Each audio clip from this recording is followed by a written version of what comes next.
नमस्कार, मैं हूं संजीव त्रिवेदी और आप देख रहे हैं नमो रागा। इलेक्टोरल बॉन्ड के मसले ने सभी का ध्यान पिछले एक सप्ताह से खींच रखा है, खासतौर पर 11 मार्च, जिस दिन सुप्रीम कोर्ट ने कहा था कि एक दिन के अंदर स्टेट बैंक ऑफ इंडिया वो जमा कराए जितनी जानकारियां हैं इलेक्टोरल बॉन्ड से जुड़ी हुई, और फिर ये भी कहा था कि जो जानकारियां आई हैं सामने उसे चुनाव आयोग अपने वेबसाइट पर 15 मार्च तक जमा करा दे, यानी कि उसे पब्लिश भी कर दे। और आज 14 मार्च है, एक दिन पहले ही चुनाव आयोग ने इलेक्टोरल बॉन्ड से जुड़ी हुई सारी जानकारी अपने वेबसाइट पर डाल दी है। क्या है इन जानकारियों में, आपको हम बताएं उसके पहले इलेक्टोरल बॉन्ड को अगर बहुत सामान्य भाषा में समझे तो ये एक चुनावी चंदा है। चुनावी चंदा जो स्टेट बैंक ऑफ इंडिया से जाकर कोई भी कंपनी या व्यक्ति खरीद सकता है और वो खरीद करके अमुक पॉलिटिकल पार्टी के नाम कर सकता है। और जाहिर है कि जब वो ये देता है तो फंडिंग का जो प्रोसेस है वो पूरी तरह से पारदर्शी रहे, इसको किस कॉर्पोरेट ने कितना पैसा दिया है वो सब स्पष्ट रहे। लेकिन इस जानकारी को गोपनीय रखा जा रहा था। साल 2019 से इलेक्टोरल बॉन्ड यानी कि चुनावी चंदा दिया जा रहा था, क्योंकि जो बनाया गया था नियम उसके अनुसार जानकारियां बाहर नहीं आनी चाहिए। कौन सी कंपनी किसको दे रही है, कितना दे रही है, ये सब जानकारियां नहीं आनी चाहिए। मामला अदालत में गया और अदालत ने सुनवाई करते करते 11 मार्च को फैसला दे दिया, और उस फैसले में बड़ा स्पष्ट था कि एक दिन के भीतर इलेक्टोरल बॉन्ड की सारी जानकारी अदालत में जमा की जाए और 15 मार्च तक उसे वेबसाइट पर इलेक्शन कमीशन डाल भी दे। और 14 मार्च को, जैसा मैंने बताया, डाल भी दिया गया। जाहिर है उत्सुकता हम सब में है कि आखिर इसमें है क्या। ये जो जानकारियां आई हैं, किस कंपनी ने कितना चुनावी चंदा दिया, किसको दिया, तो जो जानकारियां आई हैं उसके बारे में आपको हम जरा तफसील से बताएं। पहली तो जानकारी आई है वो ये है कि किस कंपनी ने कितना चुनावी चंदा दिया। किस कंपनी ने कितना चुनावी चंदा दिया, इसकी एक लिस्ट पब्लिश की गई है। करीब 350 पन्नों की एक लिस्ट आई है। उसमें कंपनियों के नाम और चुनावी चंदा कितना दिया है। अब चुनावी चंदा देने का एक तरीका बनाया गया था। 1000 के बॉन्ड, 10,000 के बॉन्ड, 1 लाख के बॉन्ड, 10 लाख के बॉन्ड, 1 करोड़ के बॉन्ड, यानी कि 5 बॉन्ड, 5 तरह के बॉन्ड थे जो कोई भी कंपनी या व्यक्ति खरीद सकता था और किसी भी पॉलिटिकल पार्टी के नाम कर सकता था। दूसरी लिस्ट आई है, उसमें दिया गया है कि कौन से राजनीतिक दल हैं और उन्होंने कितना चंदा भुनाया, उस बॉन्ड को कितना भुनाया। जो बॉन्ड उनके नाम किए गए थे उसको भुनाने के बाद उन्होंने कितना पैसा प्राप्त किया। यानी कि पहली लिस्ट जिसमें कि देने वाले कंपनी का नाम और कितना पैसा उन्होंने दिया, कितने का बॉन्ड खरीदा, और दूसरी कि कौन सी पॉलिटिकल पार्टी ने कितना पैसा प्राप्त किया। लेकिन इन दोनों लिस्टों में यह जानकारी नहीं अभी आई है कि किस कंपनी ने किस पॉलिटिकल पार्टी को कितना पैसा दिया। ये जानकारी नहीं आई है, और ये जानकारी आएगी कैसे। तो एसबीआई का ये कहना है कि इस तरह की जानकारी के लिए हमें तो 30 जून तक का वक्त चाहिए था। वो जानकारी अभी इतने आनन फानन में नहीं दी जा सकती थी। लिहाजा उन्होंने जो प्रेस रिलीज जारी किया है उसमें स्पष्ट लिख दिया है कि जैसा है वैसी जानकारी हम आपको दे रहे हैं। जैसे जानकारी है वैसे ही हम जानकारी दे रहे हैं। इस जानकारी को आप दोनों लिस्टों को जोड़ नहीं सकते हैं, अभी मिला नहीं सकते हैं, लेकिन कुछ चीजें सामने आ गई हैं। जैसे कि किस कंपनी ने सबसे ज्यादा चंदा दिया है और उस कंपनी को हाल के दिनों में क्या क्या लाभ मिले हैं। एक आकलन के अनुसार लोग जोड़ना शुरू कर चुके हैं। और आपको जानकर आश्चर्य होगा कि देश की जो बड़ी बड़ी कंपनियां हैं वो सबसे बड़ी डोनर नहीं है।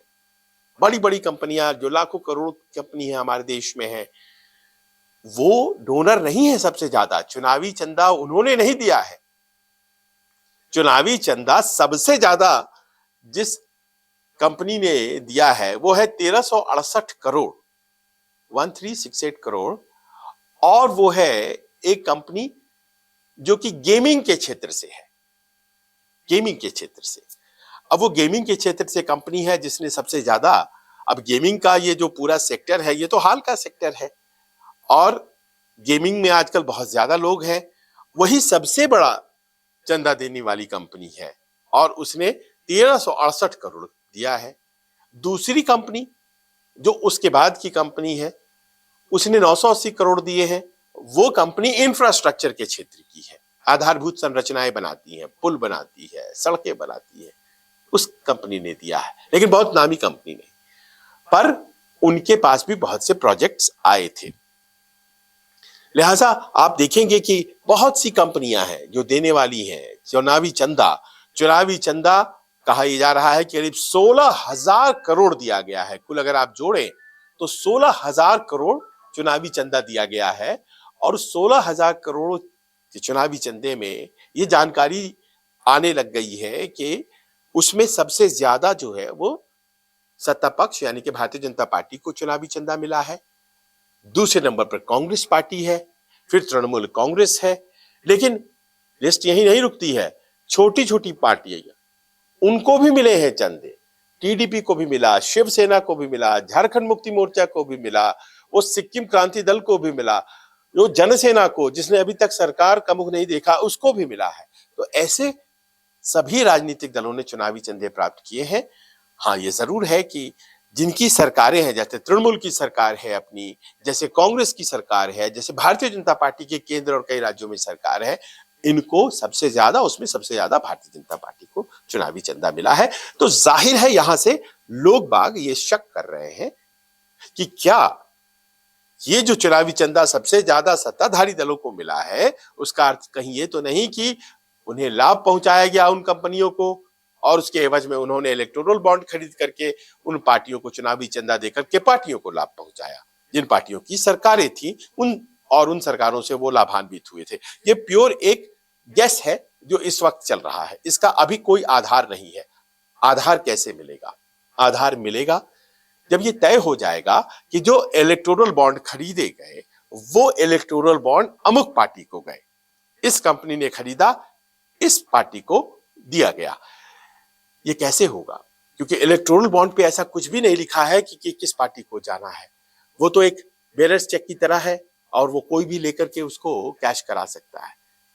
लेकिन बात इतनी ही नहीं है, बात उसमें ये भी है कि इलेक्टोरल बॉन्ड जो है उसमें आपको वैसे आप सीधे देखें तो कुछ दिखता नहीं है, लेकिन कुछ लोगों ने इलेक्टोरल बॉन्ड की फॉरेंसिक जांच करवाई है और जो चीजें प्लेन आई से नहीं दिखती हैं वो अल्ट्रा वायलेट रेज के जरिए देखी गई हैं। फॉरेंसिक जांच करवाने के बाद पाया गया है कि जो टॉप राइट कॉर्नर है इलेक्टोरल बॉन्ड का, वहां पे एक नंबर लिखा हुआ है, उसको कहते हैं यूनिक नंबर।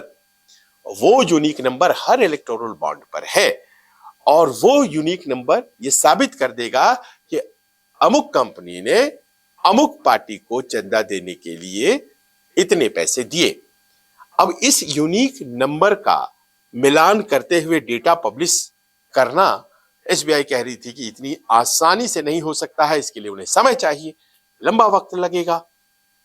लिहाजा उन्होंने 30 जून तक का समय मांगा था और ये जो डेटा आया है ये एज इट इज, यानी कि जो जैसा है वैसा डेटा हमने पब्लिश कर दिया है।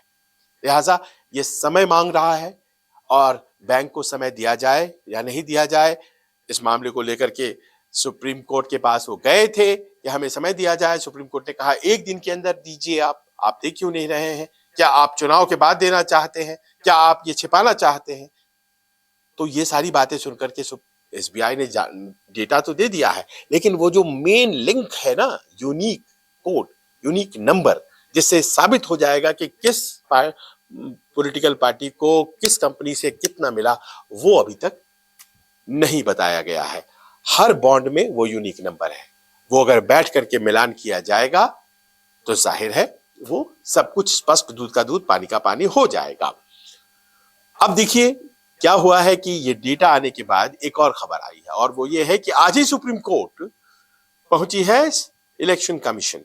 इलेक्शन कमीशन ने एक याचिका दायर की है और उसने कहा है कि हमारी सुनवाई की जाए, और सुप्रीम कोर्ट की उसी संविधान पीठ ने सुनवाई की हामी भर दी है। शुक्रवार को सुनवाई होगी 15 मार्च को, जिसने 11 मार्च वाला फैसला दिया था कि जल्दी से अपलोड किया जाए सारा डेटा। वो चाहते हैं इलेक्शन कमीशन ऑफ इंडिया की जो 11 मार्च का ऑर्डर है उसमें थोड़े बदलाव किए जाए। इलेक्शन कमीशन की तरफ से ये आवेदन किया गया है सुप्रीम कोर्ट से कि जो आपने फैसला दिया था 11 मार्च को उसमें कुछ बदलाव करिए। वो कैसा बदलाव चाहते हैं, वो क्या चाहते हैं? क्या वो ये चाहते हैं कि जानकारियां बहुत स्पष्ट और पारदर्शी हो जाए और आईना एकदम साफ दिखे, इस तरह से जानकारी आ जाए, या फिर कुछ और बदलाव चाहते हैं? वो क्या जानकारियों को रोकना चाहते हैं? ये पता चलेगा जब वो अपना प्ली लेकर के सुप्रीम कोर्ट पहुंचते हैं, जो कि वो शुक्रवार यानी कि कल 15 मार्च को जा रहे हैं। लेकिन जो आंकड़े आए हैं वो भी आपको बहुत आश्चर्य में डालेंगे। बहुत सी कंपनियां हैं और ऐसी ऐसी कंपनियां हैं जो कि कुछ घाटे में भी हैं, लेकिन इलेक्टोरल बॉन्ड देने में वो आगे हैं। कुछ ऐसी कंपनियां हैं जिन्हें बहुत से प्रोजेक्ट मिले हैं, वो खूब दे रही हैं।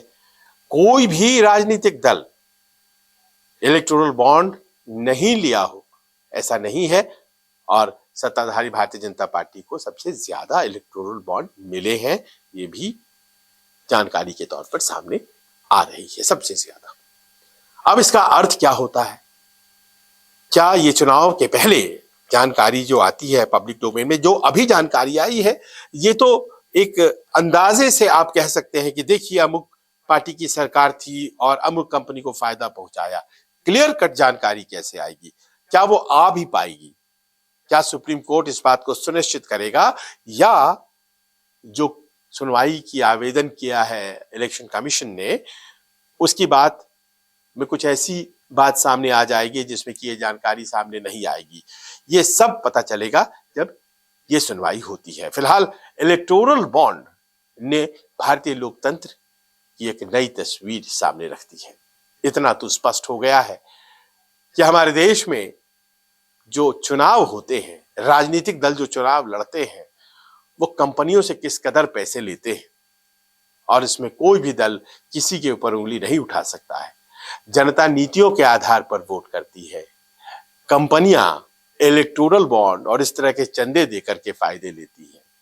इन सब के बीच लोकतंत्र कहां पर खड़ा है, ये आपको और हमें तय करना है।